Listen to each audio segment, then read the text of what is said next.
Hello, family. My name is Emma Cooper Jackson, better known as Honey. I'm the 8th child of Nolan and Frances Cooper. The stories you will read about are about our family history. Intertwined in the stories, you will find the history. The year 2000, I felt compelled to find some information about our family. The information that I really wanted to share with the family, I found that the majority of those people had passed away. So my prayer is that other family members will continue to do research and add to these stories that we've written. I want to thank everybody who made a contribution to this writing. Those of you who gave me information, the ones who encouraged me. I couldn't have done it without you. Now, come with me. Let's take a step back and discover from whence we came.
Planet again.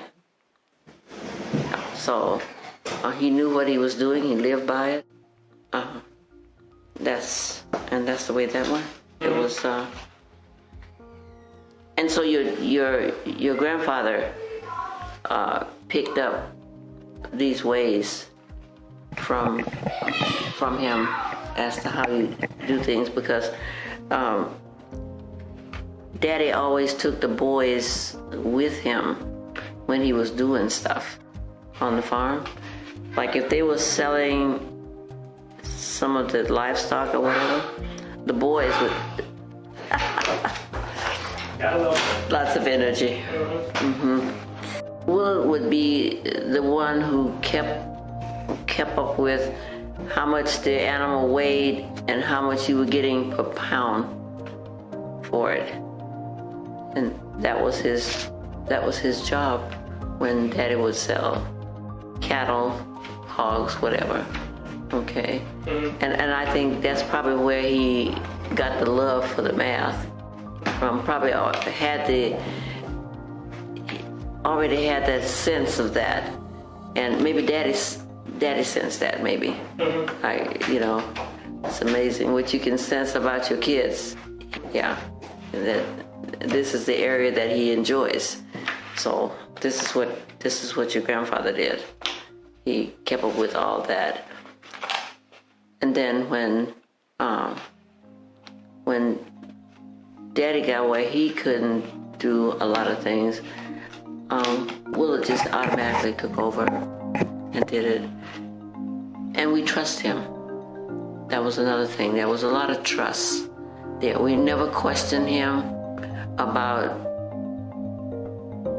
what he did when it came to family matters. There was never a question. We knew that he was going to do the right thing and he was going to let us know. but he never made, I understand that he never made a decision about anything until he talked to Mama Wee. Yeah. And if there was a problem with anything, you would never know it. The two of them would work that out. So yeah. So my brother Nolan said, he said, that's why we don't know anything. Willard is gone, but we don't know half of the stuff because we were so relaxed in the way he did it that there was never a question. So we just said, Willard will take care of it. And we knew it would be done well. Yeah. And I think that's, it's remarkable to be able to say that about a family member. That's what family should be like. That we should be able to respect each other and trust.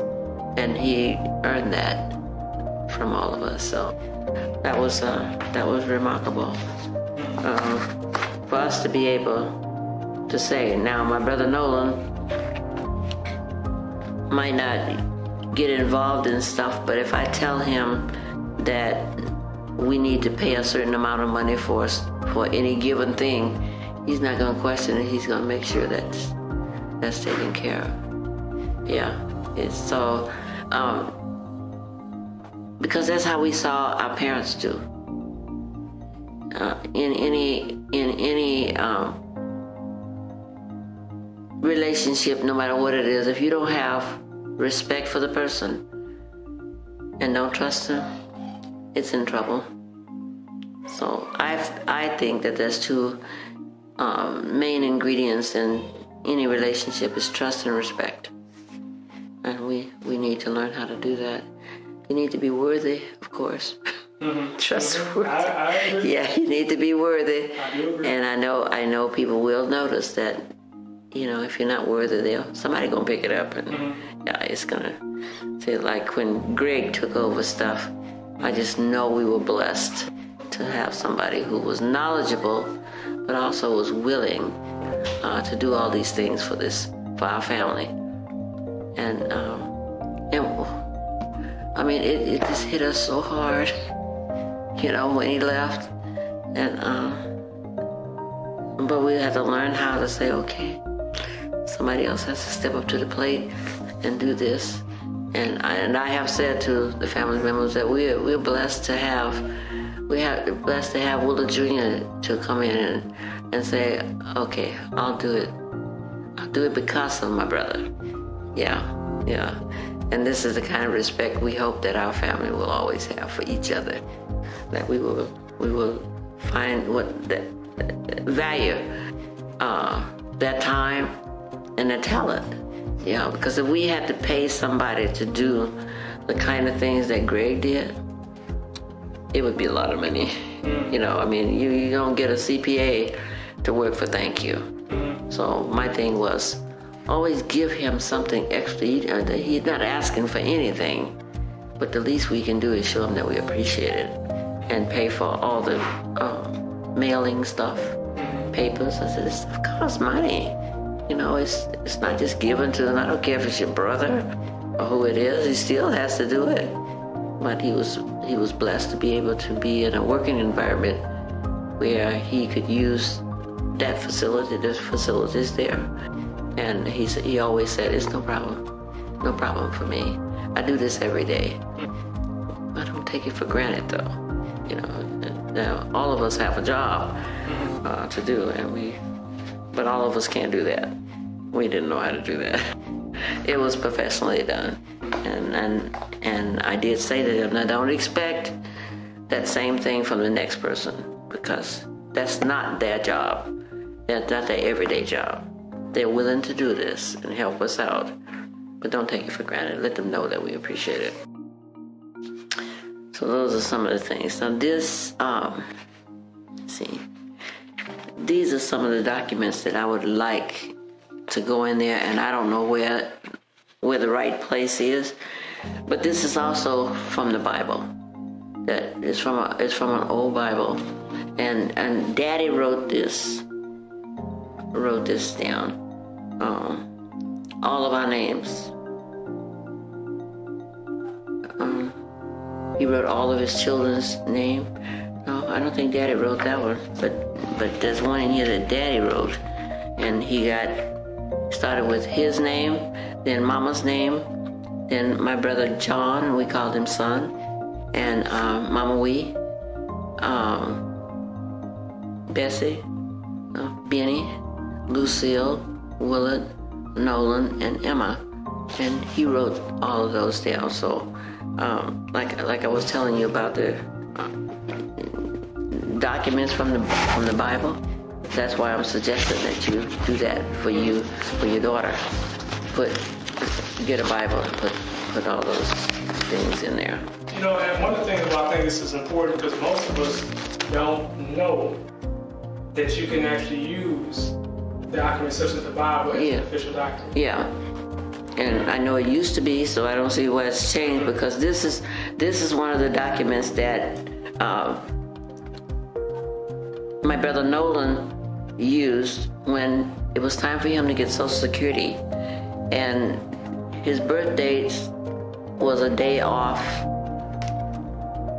a month or whatever, and Lucille found this old Bible where Daddy had, this is Daddy's handwriting, where Daddy had written all of the children's names, and Nolan's name is on there. And he told the clerk at whatever office it was in New Orleans, the Social Security, that it was in a Bible, but the Bible was so fragile they didn't want to put it in the mail. So he said, I have to go up there and get it. And so they said, no, just send a copy. And so this is one of the copies that they sent, and they accepted it. Because the Bible, you can see where it was all old and fragile.